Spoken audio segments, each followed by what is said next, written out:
আসসালামু আলাইকুম শিক্ষার্থীবৃন্দ, কোয়ান্টাম জগতে তোমাদেরকে স্বাগত জানাচ্ছি। আজকে আমাদের আলোচনার বিষয় হবে চ্যাপ্টার 6 এর আইডেন্টিক্যাল পার্টিকেলস। অভেদ কণা, একই রকমের কণাগুলোকে বলা হয় আইডেন্টিক্যাল পার্টিকেলস। যমজ কণা, দেখতে একই রকম এরকম কণা। তাহলে আমরা আইডেন্টিক্যাল পার্টিকেলসের কতগুলো বৈশিষ্ট্য পড়ব, তাদের ওয়েভ ফাংশন পড়ব এবং এখানে একটা অপারেটর আছে, সেই অপারেটর নিয়ে লেখাপড়া করব। আমরা প্রথমে জেনে নেই what is identical particle. Identical particle কি, কোনগুলোকে আইডেন্টিক্যাল পার্টিকেল বা অভেদ কণা বা একই রকম কণা বা ভিন্ন কণা বলা হয়। কণা হচ্ছে সাধারণত আমরা কণা হচ্ছে ইলেকট্রন, প্রোটন, নিউট্রন, এইগুলোকে কণা বলি। এছাড়াও আরও নানান কণা আছে যেগুলো আমাদের কাছে কখনো কখনো দেখা মেলে, যেমন ফটন আছে। তো এই কণাগুলোর প্রত্যেকটারই আলাদা আলাদা চরিত্র আছে, তাদের ইন্ট্রিনসিক ক্যারেক্টার আছে, তাদের সহজাত বৈশিষ্ট্য আছে। এই বৈশিষ্ট্যগুলো দ্বারা কণাগুলোকে ডিফাইন করা হয়, কণাগুলোকে বর্ণনা করা হয়। একটা কণার থেকে আরেকটা কণা আলাদা হবে, বৈশিষ্ট্যের কারণে আলাদা হবে। যেমন একটা ছোট কণা, একটা বড় কণা, এর মধ্যে পার্থক্য হচ্ছে তাদের ভরের পার্থক্য। একটা কণা আপ, একটা কণা ডাউন, এই তাদের ডিরেকশনের মধ্যে পার্থক্য থাকে। এইভাবে তাদের বৈশিষ্ট্য দ্বারা আমরা কণাগুলোকে পার্থক্য করতে পারি, পার্থক্য সৃষ্টি করতে পারি, ডিস্টিংগুইশ করতে পারি, আলাদা করতে পারি। তাহলে আইডেন্টিক্যাল পার্টিকেল কোনগুলো? আইডেন্টিক্যাল পার্টিকেলগুলো হচ্ছে একই ভৌত অবস্থা বিরাজ করবে, কিন্তু তাদের আচরণ যদি একই ভৌত অবস্থায় যদি তাদের আচরণের মধ্যে কোনো পার্থক্য না থাকে, তাদের আচরণ যদি একই রকমের হয়, সেই পার্টিকেলগুলোকে বলবো আমরা আইডেন্টিক্যাল পার্টিকেল বা অভেদ কণা। যেমন তাদের বৈশিষ্ট্য হচ্ছে কি, ভর, চার্জ, স্পিন, এইগুলো যদি একই রকম থাকে তাহলে এই কণাগুলোকে বলবো আমরা কি, অভেদ কণা বা আইডেন্টিক্যাল পার্টিকেল। ইলেকট্রন, সকল ইলেকট্রনের ভর, চার্জ এবং স্পিন এক, সুতরাং সকল ইলেকট্রনই হচ্ছে কি আইডেন্টিক্যাল। একইভাবে সকল প্রোটন আইডেন্টিক্যাল, একটা থেকে আরেকটা প্রোটনকে আলাদা করা যাবে না, সেই জন্য প্রোটনগুলো হচ্ছে আইডেন্টিক্যাল। বাট ইলেকট্রন আর প্রোটনের মধ্যে পার্থক্য আছে, তারা কিন্তু আইডেন্টিক্যাল হবে না। আইডেন্টিক্যাল অনেক সময় আমরা আমাদের দেখি, আমাদের আশেপাশে যমজ দেখি, যমজ কি টুইন, যে তাদেরকে আলাদা করা যায় না। এরকম কিছু কণা আছে যাদের বৈশিষ্ট্য একই রকমের, আলাদা করা যায় না, সেগুলোকে বলা হয় আইডেন্টিক্যাল পার্টিকেল। আইডেন্টিক্যাল পার্টিকেলগুলোর মধ্যে ইলেকট্রনের কথা বললাম, ফোটনের কথা বললাম। আইডেন্টিক্যাল পার্টিকেল তাদের বৈশিষ্ট্যগুলো দ্বারা তাদেরকে পৃথক করা যায় না, এইগুলোকে বলা হয় আইডেন্টিক্যাল পার্টিকেল। এবং ক্লাসিক্যাল ফিজিক্সে এই রকম দুটো বস্তুর মধ্যে যে পার্থক্য করা যায় না, এইটা অত গুরুত্বপূর্ণ নয়, কারণ তাদের ক্লাসিক্যাল মেকানিক্সে তাদের গতিপথ দ্বারাও তাদেরকে আলাদা করা যায়। অর্থাৎ যে বড় বড় বস্তুগুলোকে কোনো না কোনো প্রকারে আইডেন্টিফাই করা যায়, আইডেন্টিফাই তাদেরকে শনাক্ত করা যায়। কিন্তু কোয়ান্টাম মেকানিক্সের কিছু কণা যাদেরকে কোনোভাবে পৃথক করা যায় না, কারণ তাদের সাথে ওয়েভ ফাংশন সংশ্লিষ্ট থাকে এবং এই ওয়েভ ফাংশনগুলোর কি হয়, ওভারল্যাপিং হয়। এই ওভারল্যাপিং এরিয়ার মধ্যে কোন কণাটা 1 নম্বর কণা, কোন কণাটা 2 নম্বর কণা, এটা ডিফাইন করা যায় না বলে এই কোয়ান্টাম মেকানিক্সের যে কোয়ান্টাম মেকানিক্যাল যে এইগুলো পার্টিকেলগুলো, কণাগুলো আইডেন্টিক্যাল হওয়ার কারণে এখানে গুরুত্বপূর্ণ ভূমিকা পালন করে। এই জন্য কোয়ান্টাম মেকানিক্সে আলাদা করে আমরা আইডেন্টিক্যাল পার্টিকেল আমাদের পড়তে হবে। তো এই যে কোয়ান্টাম মেকানিক্যাল যেই পার্টিকেলগুলো, এই পার্টিকেলগুলোকে আলাদা করা যায় না, একটা থেকে আরেকটা কণাকে আলাদা করা যায় না। এই আলাদা করার অযোগ্যতাকে, আলাদা করতে না পারাটাকেই একটা নীতি। এই নীতিটার নাম হচ্ছে প্রিন্সিপাল অফ ডিস্টিংগুইশাবিলিটি, অর্থাৎ পার্থক্য অযোগ্যতার নীতি। পার্থক্য অযোগ্যতার নীতি হচ্ছে দুটা কণাকে কোনো প্রকারে আলাদা করা বা পৃথক করতে না পারাই হচ্ছে পার্থক্য অযোগ্যতার নীতি। কণাগুলোর যদি কোনো সিস্টেমে যে কণা যেই থাকে এই কণাগুলোর মধ্যে যদি অন্তবদল হয়, অন্তবদল হইলে সিস্টেমের কোনো পরিবর্তন হয় না, সিস্টেমের হ্যামিল্টনিয়ানের কোনো পরিবর্তন হয় না। অর্থাৎ আমরা এইভাবে চিন্তা করতে পারি, আমার ডান হাত বাম হাতে একটা আমার একটা শীট আছে আর ডান হাতে একটা কলম আছে। এই যে দুইটা বস্তু তাদের কিন্তু প্রত্যেককে আলাদা করা যাচ্ছে, একটা কলম একটা শীট। কিন্তু এটা যদি এমন হতো যে দুইটাই কলম, তাহলে তা আমরা আলাদা করতে পারতাম না। এবং তারা যদি অন্তবদল করে, অন্তবদল মানে ডান দিকটা যদি বাম দিকে যায়, বাম দিকে যদি ডান দিকে আসে, অন্তবদল করলে যে সিস্টেমের ছিল, যেই সিস্টেমের যে ব্যবস্থাটা ছিল, এই ব্যবস্থাটার পরিবর্তন হয়। কিন্তু যদি তারা আইডেন্টিক্যাল হতো, এরকম যদি হতো, তারা যদি আইডেন্টিক্যাল দুইটা কলম আছে, এই দুইটা কলম একটা ডান দিকে একটা বাম দিকে, কিন্তু তারা যদি অন্তবদল করে, ডান দিকের কলমটা বাম দিকের গেল আর বাম দিকের কলমটা ডান দিকে আসলো, তাতে যে সিস্টেমের কোনো পরিবর্তন হয় না। এইরকম হওয়ার কারণে, এই কণাগুলোর বৈশিষ্ট্য এমন হওয়ার কারণে এদেরকে আমরা বলবো কি আইডেন্টিক্যাল পার্টিকেল। আর আইডেন্টিক্যাল পার্টিকেল অন্তবদল মানে একের জায়গা অন্যের পরিবর্তনের কারণে সিস্টেমের কোনো পরিবর্তন হয় না, সিস্টেমের হ্যামিল্টনিয়ানেরও পরিবর্তন হয় না। সিস্টেম একই রকম থাকে, হ্যামিল্টনিয়ান একই রকম থাকে। আমরা গাণিতিকভাবে এটা লিখতে পারি, Hamiltonian H is the Hamiltonian of particle 1 and 2। আমাদের যে সিস্টেমের কথা বলছি, এই সিস্টেমটা পার্টিকেল 1 and 2 নিয়ে গঠন করা আছে। অর্থাৎ কণা 1 and 2 নিয়ে যে সিস্টেম, সেই সিস্টেমের হ্যামিল্টনিয়ান হচ্ছে H 1 and 2। This is equal two H 2 and 1, অর্থাৎ 1 এবং 2 এর কারণে যে হ্যামিল্টনিয়ান, সেটা হ্যামিল্টনিয়ান H, আর 2 আর 1 এর কারণে যে হ্যামিল্টনিয়ান, সেই হ্যামিল্টনিয়ান হচ্ছে H21। এখানে অন্তবদল হয়েছে, অর্থাৎ 1 আর 2 এর মধ্যে পজিশনের পরিবর্তন হয়েছে, অন্তবদল হয়েছে। এই বদলের কারণে হ্যামিল্টনিয়ানের পরিবর্তন হয় নাই। এই যে হ্যামিল্টনিয়ানের পরিবর্তন হয় না, এটাকে বলা হয় কি প্রিন্সিপাল অফ ইনডিস্টিংগুইশেবিলিটি, অর্থাৎ পার্থক্য অযোগ্যতার নীতি। আমরা এটা উদাহরণ হিসাবে একটা হিলিয়াম পরমাণুর কথা বলতে পারি। হিলিয়াম পরমাণু, দিস ইজ নিউক্লিয়াস, দুইটা ইলেকট্রন আছে, কোথাও দুইটা ইলেকট্রন আছে, পজিশন হচ্ছে R1, এটা হলো পজিশন ইলেকট্রন 1, এটা ইলেকট্রন 2, এটা পজিশন হচ্ছে R2। তাহলে তাদের হ্যামিল্টনিয়ান হবে কি?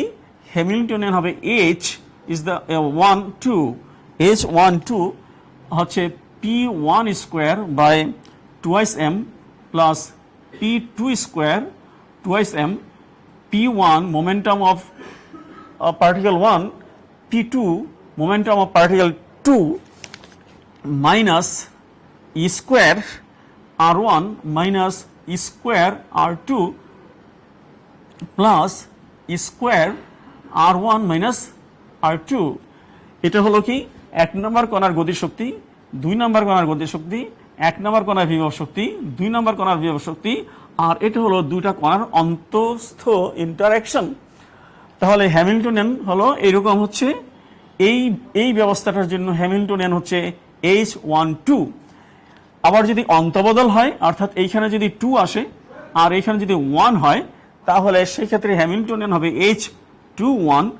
H21 হচ্ছে P2 square by twice M, P1 square by twice M minus E square by 2 minus E square by R1 minus plus E square by R1 minus R2।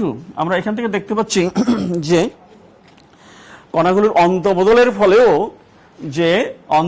ফলেও কি এই হ্যামিল্টনিয়ানের পরিবর্তন হয় নাই। অর্থাৎ Hamiltonian H12 equal to Hamiltonian 2H1। শিক্ষার্থীবৃন্দ, আমি জিনিসটাকে ক্লিয়ার করে বলতে চাই যে হ্যামিল্টনিয়ান হচ্ছে ওই সিস্টেমের জন্য যেখানে কণা 1 এবং 2 আছে, আর হ্যামিল্টনিয়ান 2-1 হচ্ছে ওই সিস্টেমের জন্য যেখানে কণা 1 এবং 2 এর অন্তবদল হয়েছে। অন্তবদল এরকম অন্তবদল হয়েছে, ডান দিকেরটা বাম দিকের, বাম দিকেরটা ডান দিকে চলে গেছে, এরকম অন্তবদল হয়েছে। তো অন্তবদল হওয়ার কারণে আমরা দেখতে পাচ্ছি যে এখান থেকে দেখতে পাচ্ছি দুটা হ্যামিল্টনিয়ান একই রকমের, হ্যামিল্টনিয়ান পরিবর্তন হয় নাই। তাহলে এই যে হ্যামিল্টনিয়ানের পরিবর্তন হয় না অন্তবদলের, এটাকে বলা হয় পার্থক্য অযোগ্যতার নীতি, প্রিন্সিপাল অফ ইনডিস্টিংগুইজেবিলিটি। ওকে, তাহলে আমরা আরেকটা জিনিসকে ডিফাইন করব, সেটা হলো কি এই যে অন্তবদল করে, এই অন্তবদল এটাকে বলা হয় বিন্যাস বা অন্তবদল operator, exchange operator. What is exchange operator? Exchange আমরা দেখলাম এখানে এক্সচেঞ্জ করেছি। এই এক্সচেঞ্জ অপারেটর, যে অপারেটর কোনো সিস্টেমের দুটো কণার অবস্থানের পারস্পরিক পরিবর্তন ঘটায়, তাকে বলা হয় অন্তবদল বা বিন্যাস অথবা এক্সচেঞ্জ অপারেটর।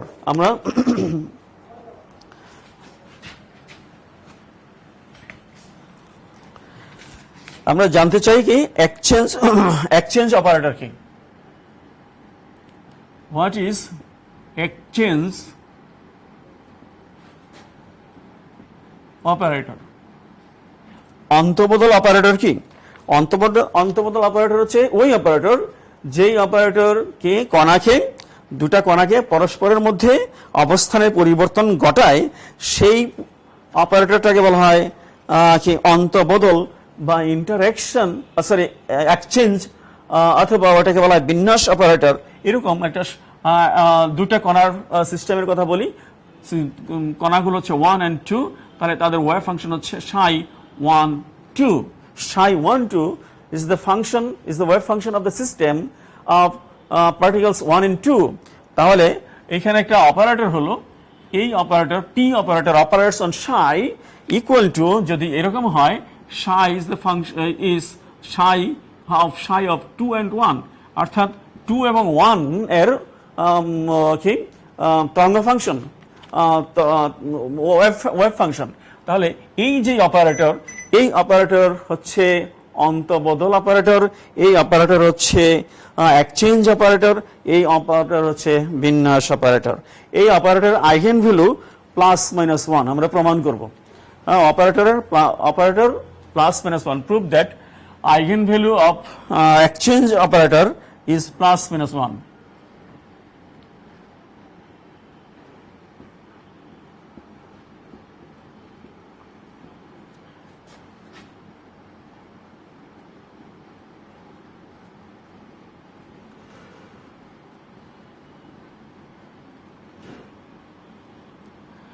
আমরা এবার প্রমাণ করতে চাই যে এক্সচেঞ্জ অপারেটরের কি আইগেন ভ্যালু +-1। এই জন্য আমরা একটা সিস্টেমের কথা চিন্তা করি। এই সিস্টেমটা হচ্ছে কি টু পার্টিকেল সিস্টেম, যাদের ওয়েভ ফাংশন হচ্ছে কি ওয়েভ ফাংশন হচ্ছে psi 1 2। তাহলে আমরা এক্সচেঞ্জ অপারেটরের যে ডেফিনেশন পাই, এই ডেফিনেশন থেকে লিখতে পারি P cap operator operates on psi 1 and 2. This produce new wave function psi 2 1. This is equation 1. এটা হলো এক্সচেঞ্জ অপারেটরের ডেফিনেশন বললাম। তাহলে এটাকে যদি এই অপারেটরটা যদি এই ইকুয়েশনের উপর আবার অপারেট করে, অর্থাৎ ডাবল অপারেট করে, অর্থাৎ P cap psi 1 2, this is equal to কি P cap psi এই পাশে হবে 2 1, psi 2 1, আর এর উপর যখন অপারেট করবে তখন এইখানে অন্তবদল হয়ে এটা হবে কি, এটা হবে psi 1 and 2. psi 1 and 2, this is equation 2. অর্থাৎ কি করা হলো, এই যে operator P operator exchange operator double অ্যাকশনের কারণে psi 1 কে psi 1 এ রূপান্তরিত করলো, অর্থাৎ double operation of P makes psi 1 2 unchanged. Psi 1 2 double operation of P, double operation of exchange operator on psi 1 2 make it unchanged. ওকে, তাহলে এবার আমরা আইগেন ভ্যালু ইকুয়েশনটা লিখি। Eigen value equation হচ্ছে কি P operator psi 1 and 2. P operator eigen value equation, that is lambda psi 1 2, this is eigen value. Equation number 3, এটা eigen value.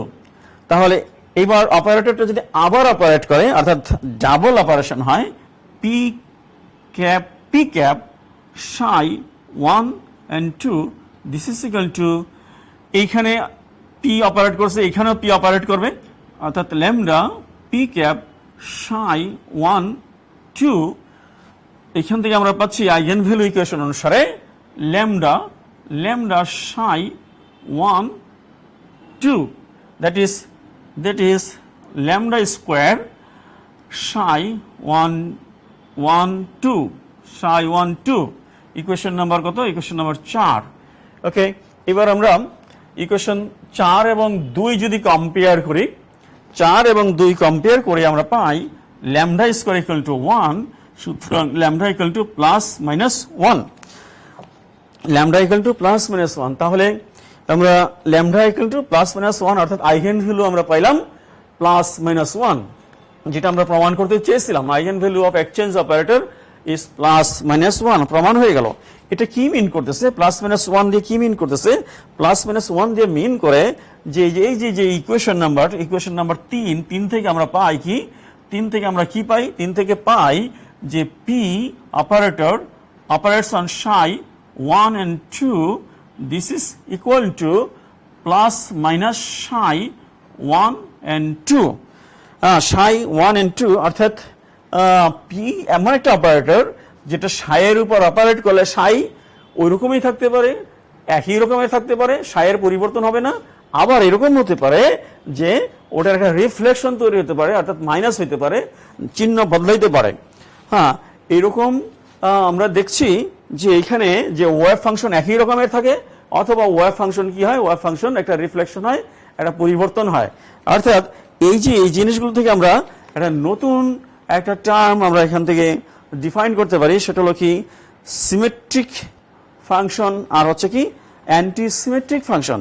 তাহলে আমরা এবার ডিফাইন করব what is symmetric function and what is anti symmetric function. Symmetric function কোনগুলো? প্রতিসম তরঙ্গ function কোনগুলো? যদি কোনো জোর কণার অন্ত বদলে সিস্টেমের তরঙ্গ ফাংশন অপরিবর্তিত থাকে, মানে যদি এরকম P operates on psi 1 and 2 equal to psi 1 and 2ই থাকলো, এরকম ফাংশনের পরিবর্তন হইল না। অর্থাৎ যদি কোনো জোড়া কণার অন্তবদলে, জোড়া কণা 1 and 2 তাদের অন্তবদল হয়েছে, অন্তবদলে ফাংশনের কোনো পরিবর্তন হয় নাই, তখন যে তরঙ্গ ফাংশন পাওয়া যায় সেই তরঙ্গ ফাংশনগুলোকে বলা হয় কি সিমেট্রিক ফাংশন, সেগুলোকে বলা হয়। সেই ক্ষেত্রে যে অপারেটর আছে সেই অপারেটরের আইগেন ভ্যালু হয় +1। আর যখন জোড়া কণার অন্তবদলে সিস্টেমের তরঙ্গ ফাংশনের চিহ্ন পরিবর্তন হয়, মাইনাস হয়ে যায়, তখন সেই যে ওয়েভ ফাংশন হয় সেই ওয়েভ ফাংশনকে বলা হয় অ্যান্টিসিমেট্রিক ওয়েভ ফাংশন। সেই ক্ষেত্রে অপারেটরের আইগেন ভ্যালু -1 হয়। আমরা এই অবস্থায় আমরা ডিফাইন করব what is boson and fermions related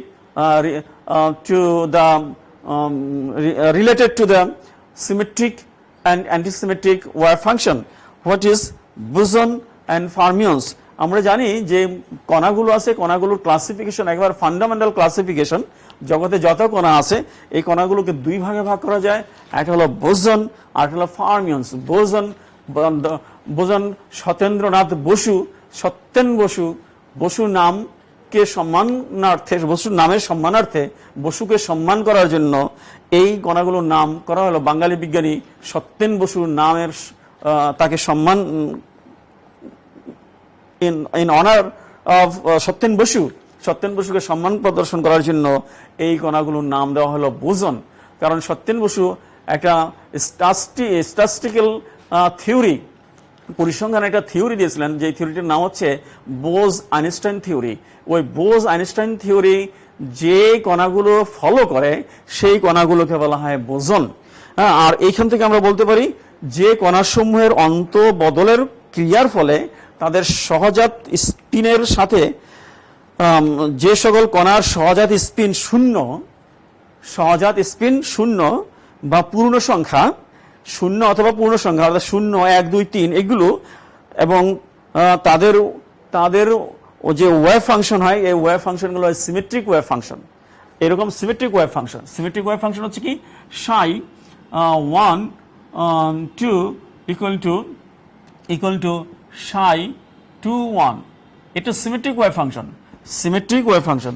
এরকম যদি সিমেট্রিক ওয়েভ ফাংশন হয়, যেই কণাগুলোর কে স্পিন শূন্য অথবা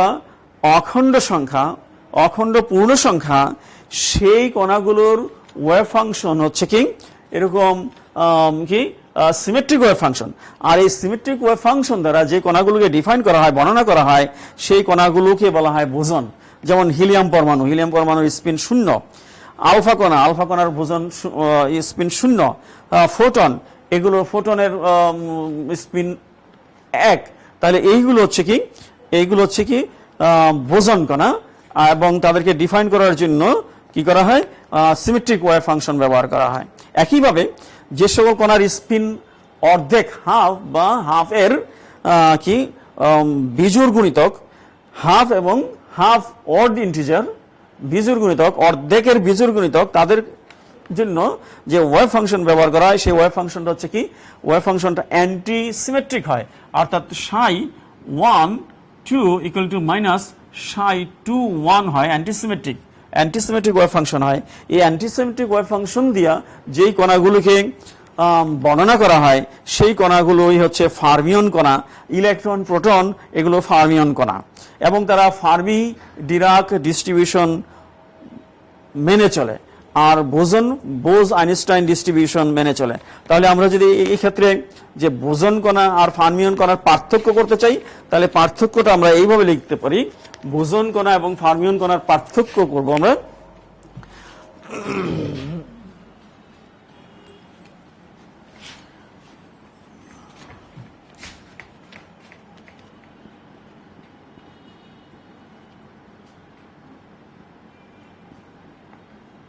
বোসন আর ফার্মিয়ন। বোসন কণার ওয়েভ ফাংশনটা কি? ওয়েভ ফাংশন হচ্ছে সিমেট্রিক ওয়েভ ফাংশন। আর ফার্মিয়নের কে বোঝানোর জন্য, বর্ণনা করার জন্য অ্যান্টি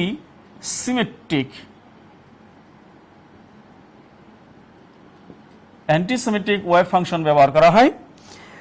এদের স্পিন হচ্ছে 2 নম্বর পার্থক্য হচ্ছে এদের স্পিন 0 1 2 3 ইত্যাদি।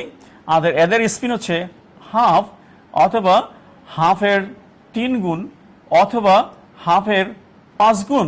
এটা হলো কি হাফ অড ইন্টিজার। আর 3 নম্বর পার্থক্য হচ্ছে এরা পাউলি এক্সক্লুশন প্রিন্সিপাল মেনে চলে না। পাউলি এক্সক্লুশন প্রিন্সিপাল মেনে চলে না, এরা মেনে চলে পাউলি এক্সক্লুশন প্রিন্সিপাল মেনে চলে। উদাহরণ 4 হচ্ছে উদাহরণ, যেমন ফোটন একটা উদাহরণ, আর এখানে উদাহরণ হচ্ছে ইলেকট্রন, প্রোটন ইত্যাদি। 5 নম্বর পার্থক্য হচ্ছে এরা বোজ আইনস্টাইন ডিস্ট্রিবিউশন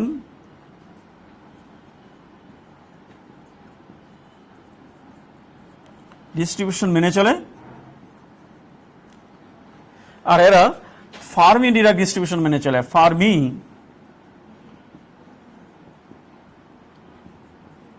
ডিরাক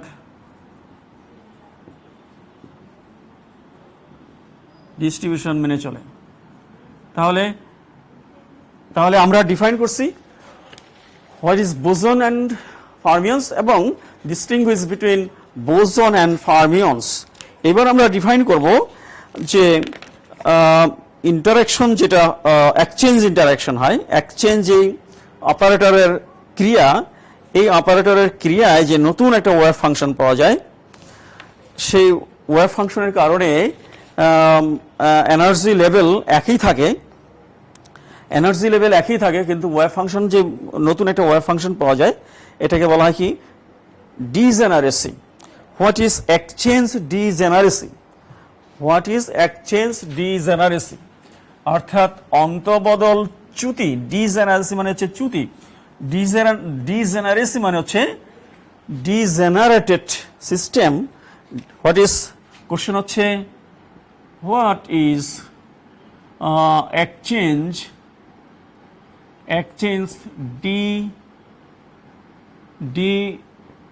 ডিজেনারেসি, অন্তবদল চ্যুতি কি? চ্যুতি মানে কি? চ্যুতি মানে হচ্ছে একই এনার্জি স্টেটে যদি ওয়েভ ফাংশন একাধিক থাকে তাহলে সিস্টেম ইজ ডিজেনারেটেড। সিস্টেম হচ্ছে ওই সিস্টেমটাকে বলা হয় চ্যুত সিস্টেম, ডিজেনারেটেড সিস্টেম। তো এখানে আমরা ডিফাইন করব এক্সচেঞ্জ ডিজেনারেসি। এক্সচেঞ্জ ডিজেনারেসি কি?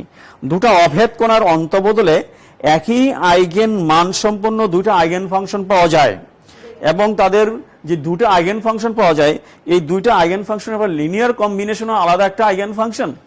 অর্থাৎ একটা এনার্জি লেভেলে একাধিক যেই ফাংশন পাওয়া যায় অন্তবদলের কারণে একাধিক ফাংশন পাওয়া যায়, এই রূপ যেই ডিজেনারেসি, সেই ডিজেনারেসিকে বলবো আমরা কি এক্সচেঞ্জ ডিজেনারেসি।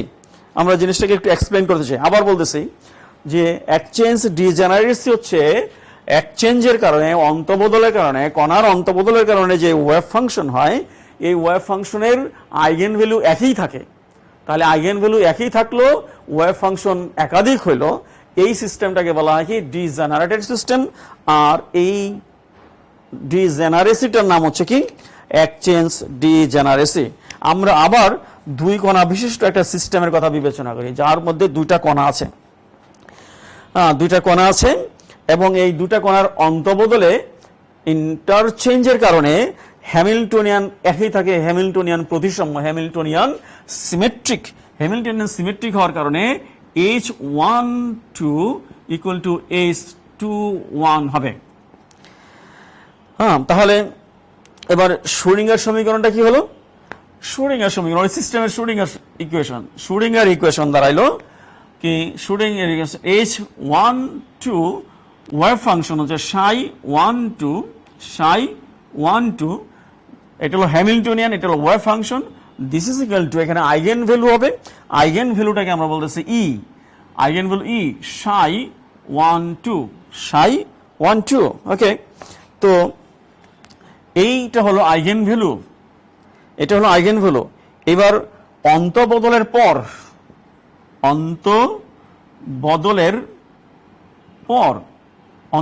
পর শ্রোডিঙ্গার ইকুয়েশন কি দাঁড়ায়? অন্তবদল হইল, তাহলে হ্যামিল্টনিয়ান বদলাই গেছে, হ্যামিল্টনিয়ান হবে কি H21 অন্তবদল, 1 to 1 অন্তবদল, wave function psi21। This is equal to eigen value psi21, আর এই যে আমরা ধরে নিয়েছি যে হ্যামিল্টনিয়ান সিমেট্রিক হবে অর্থাৎ H21 ইকুয়াল টু H12, তাহলে এর বদলে আমরা লিখতে পারি H12 psi21 ইকুয়াল টু কি দাঁড়াইলো? দাঁড়াইলো psi21। এবার ইকুয়েশন, এটাকে নাম দিলাম ইকুয়েশন 1, এখানে নাম দিলাম ইকুয়েশন 2। 1 and 2 আমরা একটু কম্পেয়ার করে দেখি। এই পাশে দেখি কি, এটা হলো হ্যামিল্টনিয়ান, এটা হলো কি ওয়েভ ফাংশন, এটা হ্যামিল্টনিয়ান, এটা ওয়েভ ফাংশন, এটা হলো আইগেন ভ্যালু, তাহলে আমরা দেখতে পাচ্ছি কি আইগেন ভ্যালু একই আছে কিন্তু ওয়েভ ফাংশন বদলাইছে। সুতরাং এখানে কি হলো? এখানে হলো ওয়েভ ফাংশন বদলানোর কারণে এটাকে আমরা বলবো কি ডিজেনারেটেড সিস্টেম হয়ে গেল। সুতরাং এই ডিজেনারেট সিস্টেমটাকে বলা হয় এক্সচেঞ্জ ডিজেনারেসি। ওকে, এক্সচেঞ্জ ডিজেনারেসি। এবার আমরা কিভাবে সিমেট্রিক এবং অ্যান্টিসিমেট্রিক ফাংশন গঠন করে সেটা দেখব। কিভাবে, আমাদের প্রশ্ন হচ্ছে কিভাবে প্রতিসম এবং অপ্রতিসম কি ফাংশন গঠন করা যায় সেটা দেখব।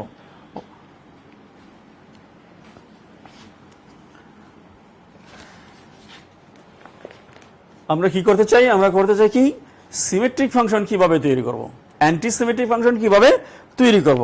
আমরা দেখেছি যে কোনো কণা সিস্টেমের কণাসমূহ অন্তবদলের কারণে যে বিন্যাস হয়, যেমন এইখানে একটা কণা, এইখানে আরেকটা কণা, তাহলে অন্তবদল হলো কি? অন্তবদল হলো এইটা এখানে আসলো আর এইটা এখানে আসলো, এরকম অন্তবদল হলো দুইটা কণা। অন্তবদল হইলে আমরা বিন্যাস পাচ্ছি এখানে দুটা কণার অন্তবদলে বিন্যাস হয় দুইটা, এবং যতটা বিন্যাস হবে ওই সিস্টেমের জন্য শ্রোডিঙ্গার ইকুয়েশনের ততটা সলিউশন হবে। তো এইভাবে কি কোনো কণা সিস্টেমের যতগুলো কণার অন্তবদলে যত বিন্যাস হবে ওয়েভ ফাংশনও কি শ্রোডিঙ্গার ইকুয়েশনের সমাধানও ততগুলো সমাধান হবে। তাহলে আমরা দেখলাম দুইটা কণার অন্তবদলে আমরা যে বিন্যাস পাই সেই বিন্যাস হচ্ছে 2। এটাকে লিখতে পারি আমরা এইভাবে, দুই কণার বিন্যাস সংখ্যা লিখতে পারি এখানে 2 ফ্যাক্টোরিয়াল ইকুয়াল টু 2। এইভাবে তিন কণার যে অন্তবদলের যে বিন্যাস হবে সেই বিন্যাস হবে factorial 3, this is equal two 6, 6টা বিন্যাস হবে। এইভাবে 4 ফ্যাক্টোরিয়াল 4, 4 কণা। এবার n কণা, n সংখ্যক কণার বিন্যাস হবে ফ্যাক্টোরিয়াল n। ফ্যাক্টোরিয়াল n যদি হয় তাহলে শ্রোডিঙ্গার সমীকরণের সমাধান ও ফ্যাক্টোরিয়াল n সংখ্যক হবে। তাহলে 2 কণার কথা বলছি। 2 কণার জন্য যে আমরা যে শ্রোডিঙ্গার ইকুয়েশন দেখছি, 2 কণার জন্য শ্রোডিঙ্গার ইকুয়েশন হবে, 2 কণার জন্য শ্রোডিঙ্গার SE শ্রোডিঙ্গার ইকুয়েশন, 2 কণার জন্য শ্রোডিঙ্গার ইকুয়েশন হচ্ছে H psi 1 2, this is equal to E psi 1 2। 1 নম্বর সমীকরণ এটা আমার। এখানে এর এই সমীকরণের সমাধান দুইটা, একটা হলো কি psi 1 2 আর একটা হলো psi 2 1। এগুলো হচ্ছে ডিজেনারেটেড সলিউশন, চ্যুত সমাধান। এই ক্ষেত্রে সমাধান হচ্ছে আমার দুইটা। কি দুইটা সমাধান? কি সমাধান দুইটা, এগুলোকে বলা হয় চ্যুত বা ডিজেনারেটেড সলিউশন। সমাধান হলো দুইটা, একটা হলো কি psi 1 and 2 আর একটা হলো psi 2 and 1, দুইটা সমাধান। এবং এদের লিনিয়ার কম্বিনেশন আছে। লিনিয়ার কম্বিনেশনে যেটা হলো সেটা হলো কি সিমেট্রিক বা প্রতিসম ফাংশন। কোনটা? প্রতিসম ফাংশন, সিমেট্রিক ফাংশন হলো psi 1 and 2 plus psi 2 and 1, এটা হলো প্রতিসম ফাংশন। আর অপ্রতিসম ফাংশন psi equal to psi 1 and 2 minus psi 2 and 1, এটা হলো অপ্রতিসম।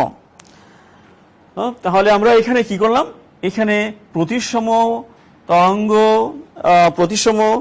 তরঙ্গ ফাংশন গঠন করলাম, অপ্রতিসম তরঙ্গ ফাংশন করলাম, তো তরঙ্গ ফাংশন তৈরি করলাম। এটা হলো 2 কণার জন্য। এবার 3 কণার জন্য যদি হয়, 3 কণার সিস্টেম, 3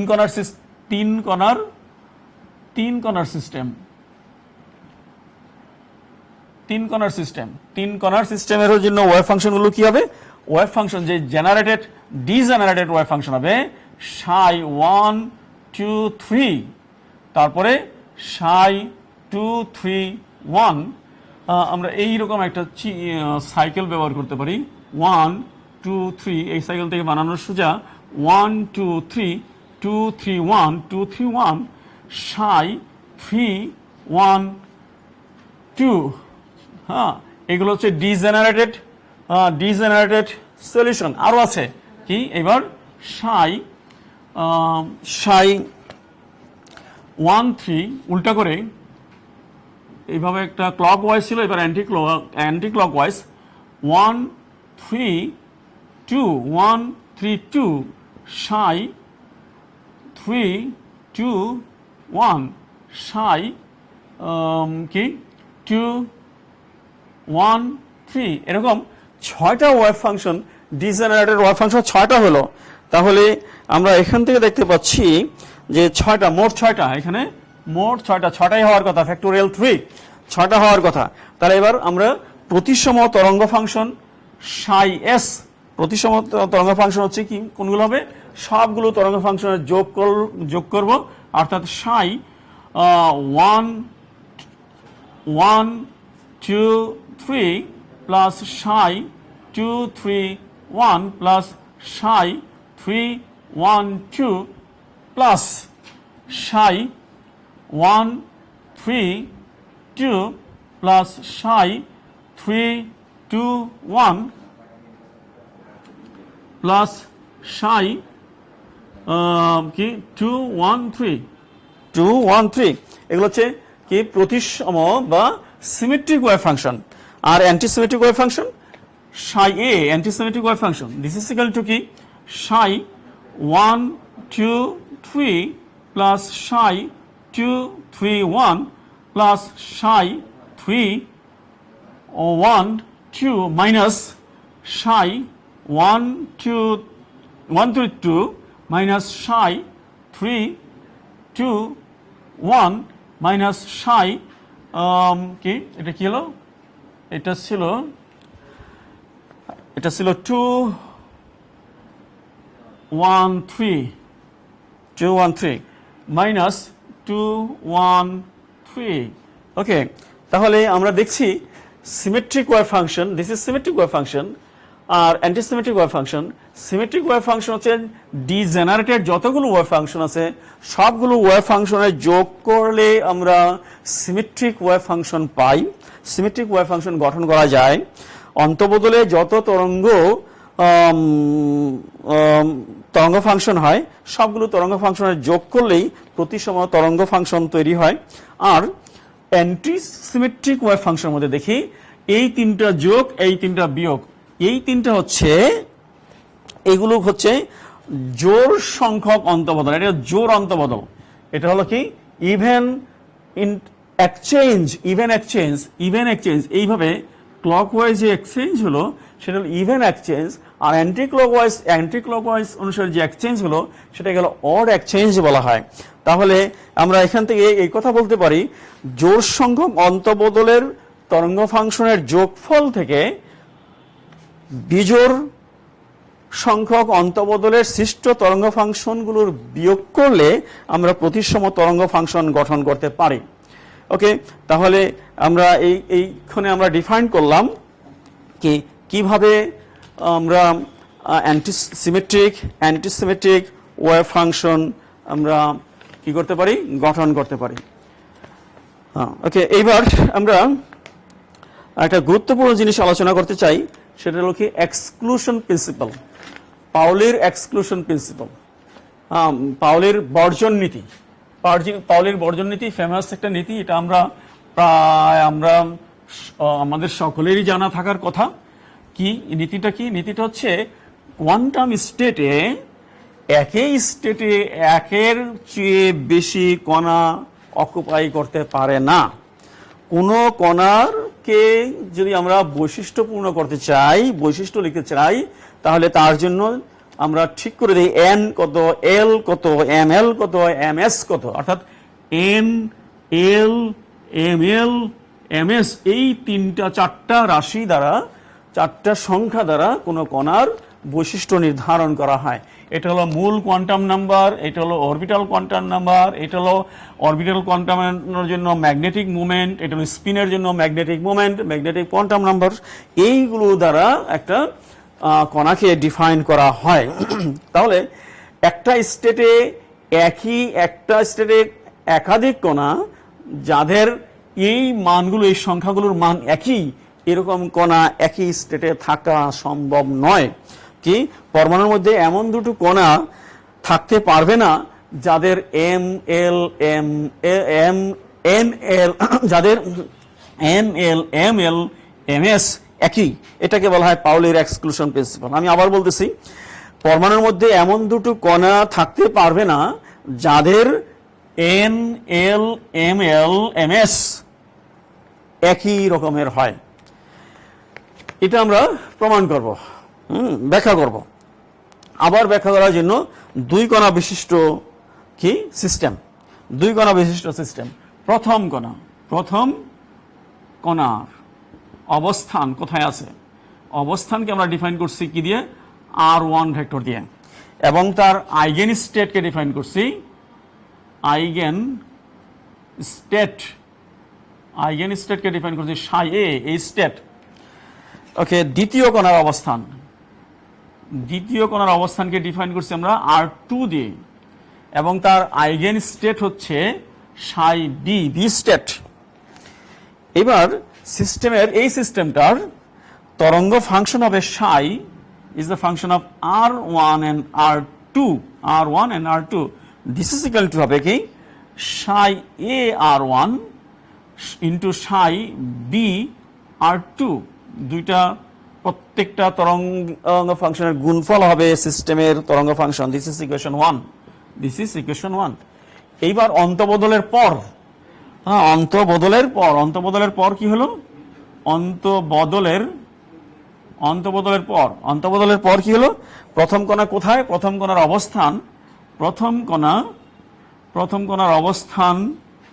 অবস্থান R1, কিন্তু তার স্টেট বদলাইছে, আইগেন স্টেট হচ্ছে, অন্তবদল হয়েছে, স্টেট বদলাইছে, আইগেন স্টেট হচ্ছে সাই বি। দ্বিতীয় কণার অবস্থান হচ্ছে R2, তার আইগেন স্টেট হলো সাই বি, সাই এ। অবস্থানের ইন্টারচেঞ্জ হয়েছে। এইবার ওয়েভ ফাংশন কি হলো, ওয়েভ ফাংশন হচ্ছে সাই R2 R1, this is equal two হবে সাই B R1 into Sai A R2 this is wave function 2। তারা যদি আইডেন্টিক্যাল হয়ে থাকে তাহলে এদের অন্তবদলেও সিস্টেমের কোনো পরিবর্তন হবে না। সিস্টেমের পরিবর্তন না হলে তাদের প্রবাবিলিটিরও পরিবর্তন হবে না, অর্থাৎ প্রবাবিলিটি সেম হবে। তাহলে প্রবাবিলিটি, এই যে দুইটা ওয়েভ ফাংশনের, এটা একটা ওয়েভ ফাংশন, এটা একটা ওয়েভ ফাংশন, তাহলে তাদের প্রবাবিলিটি হলো সাই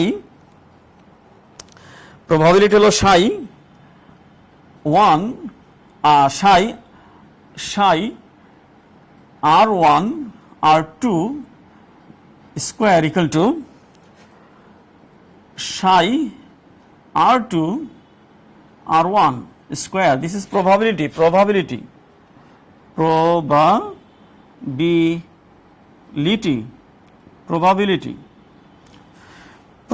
একই রকমের হবে। প্রবাবিলিটি যদি একই রকমের হয় তাহলে এখান থেকে আমরা দেখতে পাচ্ছি কি psi R1 R2 equal to plus minus psi R2 R1 হলো, অর্থাৎ এইখানেও আমরা কি প্লাস মাইনাস পাইলাম। তাহলে সিমেট্রিক কেস হবে, সিমেট্রিক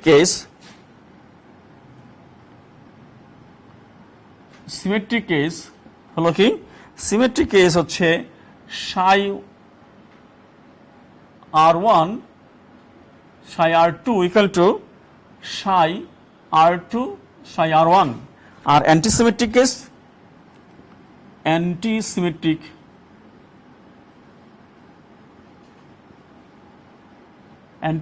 কেস হচ্ছে psi R1 psi R2 equal to minus psi R2 R1। তাহলে এইবার আমরা যে এদের লিনিয়ার কম্বিনেশনে যে সলিউশনটা পাই এটাকে জেনারেল সলিউশন বলি, সাধারণ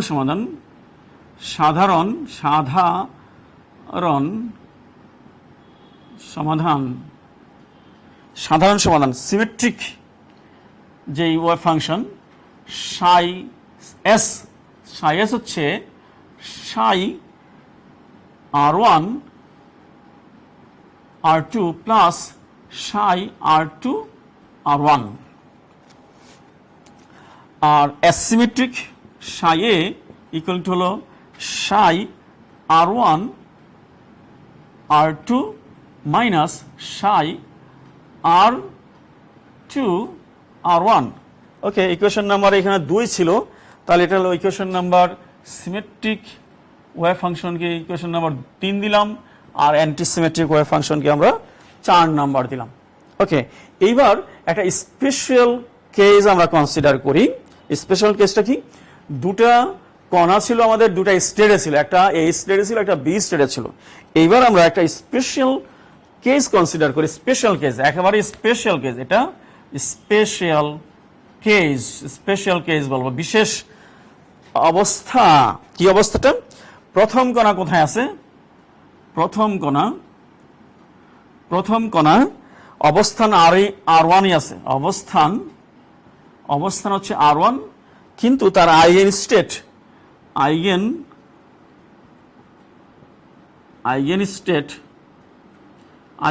হচ্ছে সাই এ। দ্বিতীয় কণার অবস্থান R2 তে আছে, কিন্তু তার আইগেন স্টেট হচ্ছে সাই এ, আইগেন স্টেট হলো সাই এ। তাহলে এইবার যে ওয়েভ ফাংশনটা হলো সিস্টেমের ওয়েভ ফাংশন যে সাই R1 R2, this is equal two হবে কি সাই এ R1 ইন্টু সাই এ R2। ইকুয়েশন নাম্বার 5 হলো। ওকে, এইবার যদি এরা যদি এক্সচেঞ্জ করে, একই স্টেটে আছে, এবার যদি এক্সচেঞ্জ করে, একই স্টেটে যদি এক্সচেঞ্জ করলে ওয়েভ ফাংশন হলো আফটার এক্সচেঞ্জ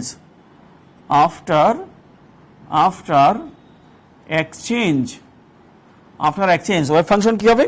ওয়েভ ফাংশন হবে সাই R2 R1, এইটা ছিল R1 R2, আর এটা হলো কি R2 R1। This is equal two Sai A R2 Sai A R1, okay. Equation number হচ্ছে 6, ইকুয়েশন নাম্বার 5 এবং 6।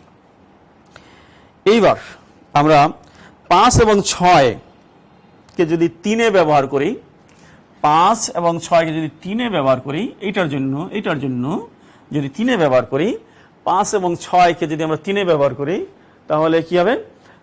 এখানে যদি 3-এ ব্যবহার করি, আমরা এর যোগফল পাবো, এটা ফলাফল পাওয়া যাবে। এটা নন জিরো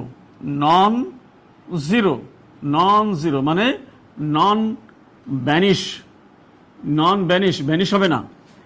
আবার এই 5 এবং 6 যদি 4-এ ব্যবহার করি, 5 এবং 6 4-এ যদি ব্যবহার করি, তাহলে আমরা পাবো কি? 0 পাবো। এখানে 0 মানে হচ্ছে ভ্যানিশ। এটা কি মিন করে?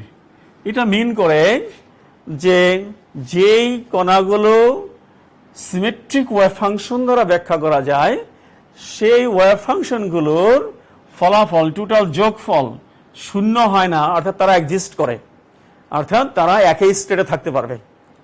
আর যেই ওয়েভ ফাংশনগুলোকে ডিফাইন করার জন্য অ্যান্টিসিমেট্রিক ওয়েভ ফাংশন ব্যবহার করা হয়, সেই কণাগুলোকে যদি আমরা একই স্টেটে নিয়ে আসলে তাদের ওয়েভ ফাংশন 0 হয়, ভ্যানিশ হয়। তার মানে হচ্ছে কি? ওখানে তারা এক্সিস্ট করে না। তার মানে কি? তার মানে হচ্ছে যেই কণাগুলোর ওয়েভ ফাংশন অ্যান্টিসিমেট্রিক, সেই ওয়েভ ফাংশনগুলো একই স্টেটে দুটা কণা থাকতে পারে না। যেই কণাগুলোর ওয়েভ ফাংশন অ্যান্টিসিমেট্রিক, সেই কণাগুলোকে বলা হয় ফার্মিয়ন। অর্থাৎ দুটা ফার্মিয়ন একই স্টেটে থাকতে পারে না। দুটা ফার্মিয়নকে আমরা একই স্টেটে রেখে দেখেছি, তাদের ওয়েভ ফাংশন ভ্যানিশ হয়ে যায়, ওয়েভ ফাংশন ডিস্ট্রাক্ট হয়ে যায়, ওয়েভ ফাংশন অস্তিত্ব থাকে না। সুতরাং একই স্টেটে একাধিক ফার্মিয়ন থাকতে পারে না। দ্যাট ইজ দ্য পাউলির এক্সক্লুশন প্রিন্সিপাল। শিক্ষার্থীবৃন্দ, তাহলে আজকে আমরা আইডেন্টিক্যাল পার্টিকেলের মোটামুটি যা আলোচনা করলাম, সবগুলোই মোটামুটি আমি দেখেছি কয়েক বছর পরীক্ষা এগুলোই কভার করা যাবে, পরীক্ষা যা আসে কভার হয়। আর বাকিগুলোর জন্য আর যদি সুযোগ হয় সেটা আমরা দেখব। আজকে এখানে থাকলো। অশেষ ধন্যবাদ, সকলের জন্য শুভেচ্ছা থাকলো। আল্লাহ হাফেজ।